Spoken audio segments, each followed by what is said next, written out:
evening, visitors. Welcome to the Australian War Memorial's last post ceremony. My name is Caris May, and joining us today from the Royal Australian Navy is Commander Rod Horsburgh. We welcome the veterans who have served, those that are still serving, and the families that support them. We acknowledge the members of RSL and Services Clubs Association, RSL Victoria and RSL Queensland, who are watching the broadcast of this ceremony from around Australia. During this evening's ceremony, wreaths will be laid at the base of the pool of reflection by visitors to the memorial. To commence this evening's ceremony, I invite you all stand and join in singing the national anthem.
The Australian War Memorial was the vision of Charles Bean, Australia's First World War official historian.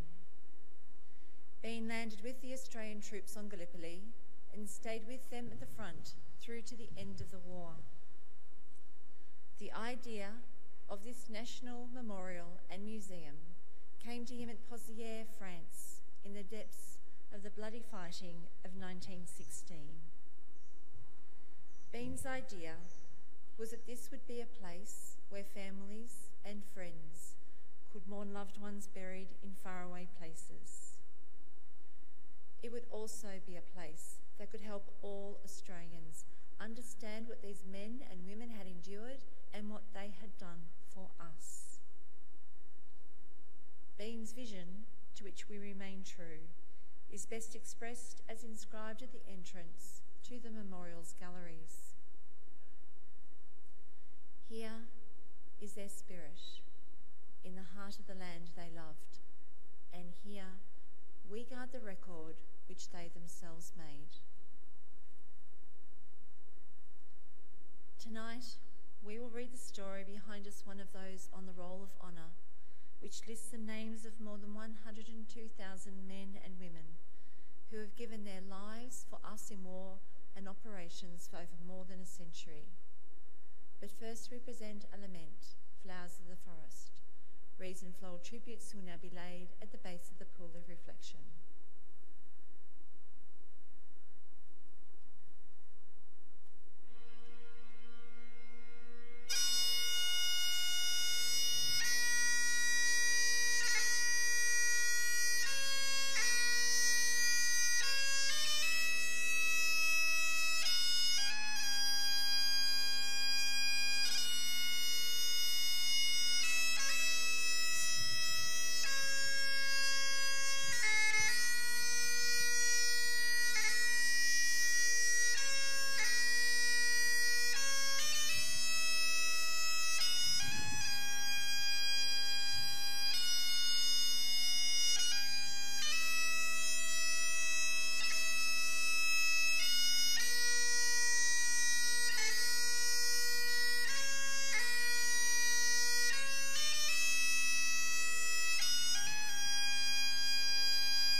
Today we remember and pay tribute to Corporal David Thomas Coles. David Coles was born on the 6th of June 1885 in Jamestown, South Australia, one of 9 children born to James and Jane Coles. His father was an English immigrant who, after moving around the mid-north of South Australia, built a home in Port Pirie in 1893. While James went to work in the smelters at Pirie, David was educated at the Solomon Town School before following in his father's footsteps. At the Broken Hill Associated Smelters, it was reported he was highly respected by his fellow co-workers. Coles later moved in with a sister who lived near Port Adelaide and worked as an engine driver on the railways. David Coles enlisted in the Australian Imperial Force in December 1915. He was originally posted to the 43rd Battalion, undergoing a period of training in Australia, during which he was promoted to Lance Corporal. He left Australia for active service overseas in June 1916. In September of that year, he was promoted to Corporal and transferred to the Light Trench Mortar Batteries. A little over a month later, he received word that his mother had died at home in Port Pirie. Corporal Coles continued training with the trench mortars for some time, including specialist training in Belgium in early 1917, before joining his unit at the front. Within 2 months, he was killed in action. Very little is known of what happened to Corporal Coles. It almost certainly occurred during the operation to capture Messane Ridge, but few records remain of either the activity of his unit or of the exact manner of his death. Today, David Coles is buried in Messane Ridge British Cemetery with no epitaph. He was 32 years old. His name is listed on the Roll of Honour on my right, among almost 62,000 Australians who died while serving in the First World War. A photograph of his headstone is displayed today beside the pool of reflection. This is but one of the many stories of service and sacrifice told here at the Australian War Memorial.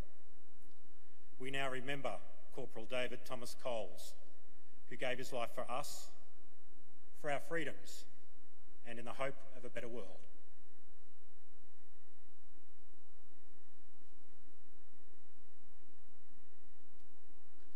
Could you all please stand for the ode and last post?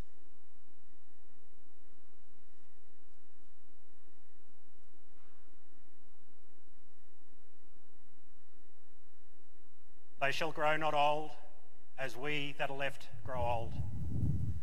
Age shall not weary them, nor the years condemn. At the going down of the sun, and in the morning, we will remember them.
lest we forget.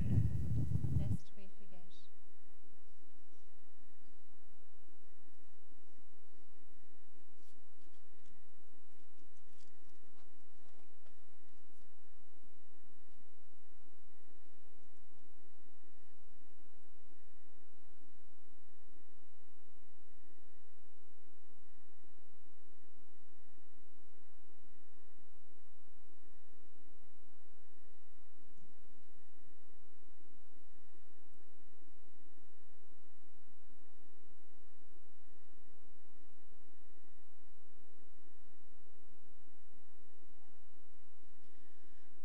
We leave you this evening with the words of the memorial's founder, Charles Bean.